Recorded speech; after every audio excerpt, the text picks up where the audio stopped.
vamos falar agora do Cruzeiro. Com o novo técnico, temos números do Fernando Diniz, o novo técnico Cruzeirão cabuloso. Dinizismo na Raposa. Boa essa, né? É uma volta, hein? Ele jogou no Cruzeiro. Ele jogou em tudo que foi time grande quase. 2004, né? Últimos trabalhos de Fernando Diniz no São Paulo, 77 jogos, 54,5% aproveitamento. Foi o ano em que o São Paulo chegou a liderar o Brasileirão. Chegou a abrir 8 pontos, lembra dessa? Os números não mostram a frustração, né? Mas tem uma frustração aí. No Santos, um aproveitamento muito ruim.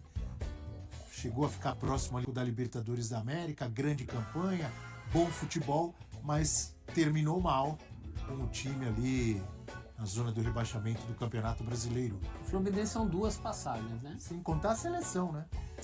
E tem a seleção. Também foi muito mal, mas um recorte muito pequeno, né? E um contexto diferente de trabalho, que ele não tem no dia a dia, né? E como interino desde sempre. Deu nem tempo dele colocar as ideias dele na seleção. Aí eu sou obrigado a defender o Fernando Diniz, a minha opinião. Ele era um interino. Ele entra para a história da seleção brasileira, lá, se tiver o verbetinho dele, tem que colocar entre parênteses interino, porque já sabia que ele não ia ficar. Eu acho que até por esse status de interino que ele tinha, né? Faltou ao Fernando Diniz ele ser um pouco mais flexível de entender o momento de pressão, que ele não tinha tanto tempo para treinar. E aí, por conta disso, o trabalho desandou muito na seleção. Ele precisa muito do dia a dia, né? Para que os jogadores consigam assimilar as suas ideias. Mas as imagens que a gente está vendo aí, do principal trabalho da carreira dele no Fluminense, obviamente caiu muito de nível na atual temporada, mas 2022 e 2023, anos mágicos para os torcedores tricolores, porque já em 2022 esse time jogava muito, né?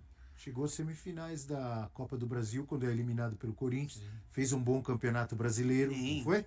Um futebol envolvente, né? Do jeito que ele gosta. Encarou o Flamengo no Rio em campeonatos cariocas seguidos, era quem encarava o Flamengo. Bem lembrado. Né? Encarou e teve aquela virada, né, épica, né, goleada, né, Fluminense sendo campeão carioca também com o Diniz. No ano anterior com o Abel ainda, né? E depois com o Fernando Diniz. E apesar daquela eliminação na Copa do Brasil, o presidente do Fluminense, Bittencourt, deu continuidade ao Fernando Diniz. Sim. E aí teve o ano mágico no ano passado.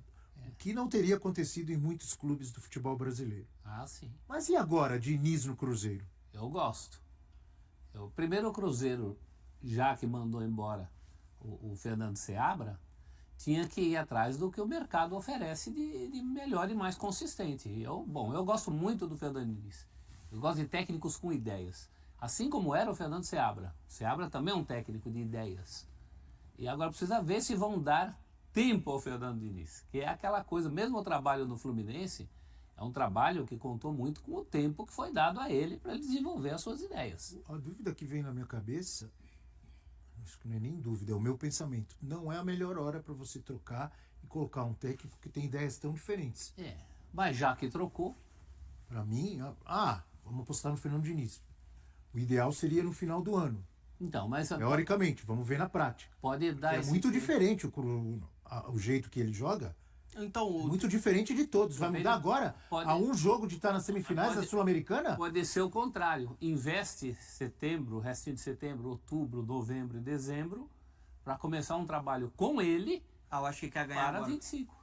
Eu acho que ele fizeram a mudança que ele quer ganhar a Sul-Americana já nessa temporada e o Cruzeiro... Não podia ganhar com o Seabra? Acho que sim. Aí você toca num ponto. Para mim, a demissão é injusta. É uma demissão que deixa muito claro que a relação não era uma relação de confiança Isso desde... é política, né, dona? Desde a mudança da SAF, né? Teve áudio vazado, né? A pressão muito grande, aí desde que o Pedrinho assumiu.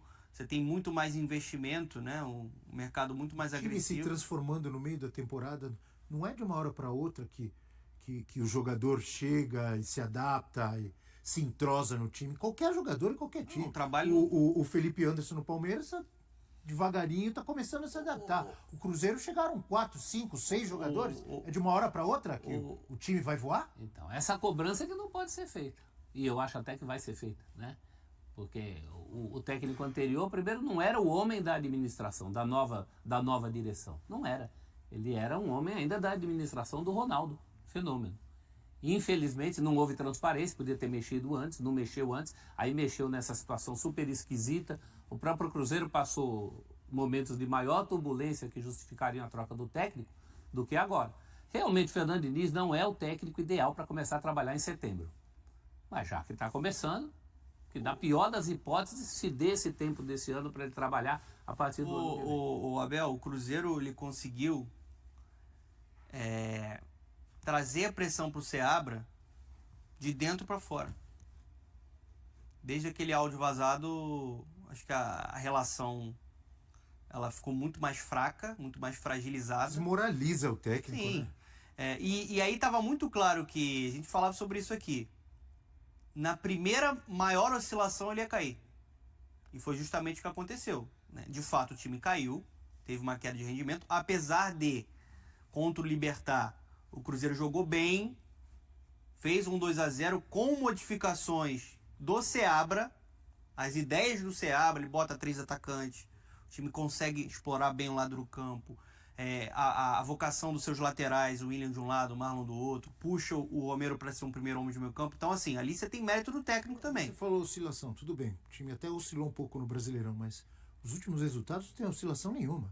Ele ganhou do Libertad fora e empatou com o Cuiabá. Com São Paulo, né? Com São derrota pro São Eu acho Paulo. até que se quisesse mandar o cara embora, manda quando perdeu dos reservas do São Paulo. Pelo menos tinha um álibi mais forte do que nesse momento em que ele foi demitido. 0-0 com o Cuiabá, fora de casa. Isso me lembrou na seleção brasileira, uma vez o Oswaldo Brandão caiu porque tinha empatado com a Colômbia na Colômbia, de 0-0. Né? Você empatar com o Cuiabá não é o fim do mundo. Embora o Cássio tenha trabalhado demais naquele jogo. Mas é que a droga já vinha malhada. A oscilação é porque nos últimos 8 jogos do Brasileiro, o Cruzeiro só ganhou no Atlético Goianiense. No Brasileiro realmente houve oscilação. Teve uma queda de nível. Mas não nos 2 últimos jogos. Sim, assim, acho que isso pesou muito, pelo menos as informações que vêm lá de BH é muito por conta de uma queda de rendimento, que eu acho que de fato aconteceu, mas acho que é natural. O que pode... eu acho que foi injusta a demissão. Ele merecia mais tempo, ele já tinha muito mérito no ano passado na permanência do Cruzeiro, fazendo um trabalho em dobradinho com o Autuori. Ele era o cara na parte tática. É muito bonito ver a gratidão, o reconhecimento do Matheus Pereira, porque o Matheus Pereira passou a ser um dos melhores jogadores do país, muito por conta da forma como o Seabra, de uma maneira sagaz, conseguiu entender a característica do jogador para inseri-lo dentro do coletivo e dar liberdade para ele ser esse meia criativo, para ser o cara também de chegada na frente. Então acho que os jogadores têm o reconhecimento de um bom trabalho. E eu acho que a gente conseguiu ver um treinador da nova geração com muito potencial. Muito potencial. O trabalho dele foi bom no Cruzeiro. Dos últimos técnicos aí a gente pode destacar muito o Pesolano, que foi bem naquela Série B, e o Seabra, que foi bem numa Série A. Então, assim, é um cara da nova geração que a gente pode ficar de olho, assim como o Paiva, que está fazendo um bom trabalho no Vasco. Sobre o Diniz, eu acho uma boa escolha. Olhando daqui para frente, eu acho uma boa escolha. Eu acho que há muito exagero com o Diniz, ou ele é o gênio, ou ele é o pardal. Não presta, é sempre o 880, sempre os extremos. Ele tem algo que, de fato, a gente está conversando aqui, ele precisa de mais tempo, de fato, para o time ficar à maneira dele. Ele tem um trabalho muito autoral, muito único, né? Muito elaborado. Ele precisa de tempo para estabilizar, né, dona? Mas ele já assumiu times que logo nos primeiros jogos tinham ideia dele. É exatamente isso que eu ia falar. Ele precisa da estabilização. Ele tem algo muito peculiar, Abel. Pode pegar.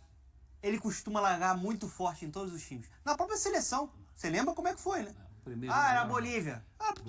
Bolívia. Mas era Bolívia. Calma. Mas a seleção jogou bem. O que eu quero é só um exemplo para pegar num contexto que você não tem que estar chegando. Ele chega, ele consegue motivar os atletas gostam de trabalhar com o Diniz, tem essa vontade de trabalhar com essa proposta, com essa filosofia, e ele consegue largar bem. Talvez seja também um trunfo que a diretoria tá tentando, né, de uma recuperação no Campeonato Brasileiro, de confirmar um favoritismo que o Cruzeiro tem de ir para a final da Sul-Americana.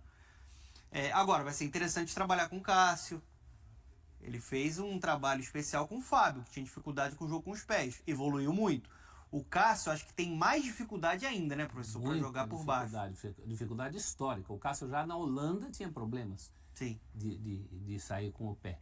Eu acho que das duas, uma. Ou ele desiste da saidinha, ou ele desiste do Cássio. Do Cássio ele não vai desistir. O Cássio foi um investimento para... Nesse primeiro momento, eu acho que não vai ter saidinha. Lembrando que 1h30 da tarde, a apresentação oficial do Fernando Diniz. Logo depois do F360 tem o Sport Center. Depois do Sport Center, o F90, que deve ter aí a apresentação do Fernando Diniz.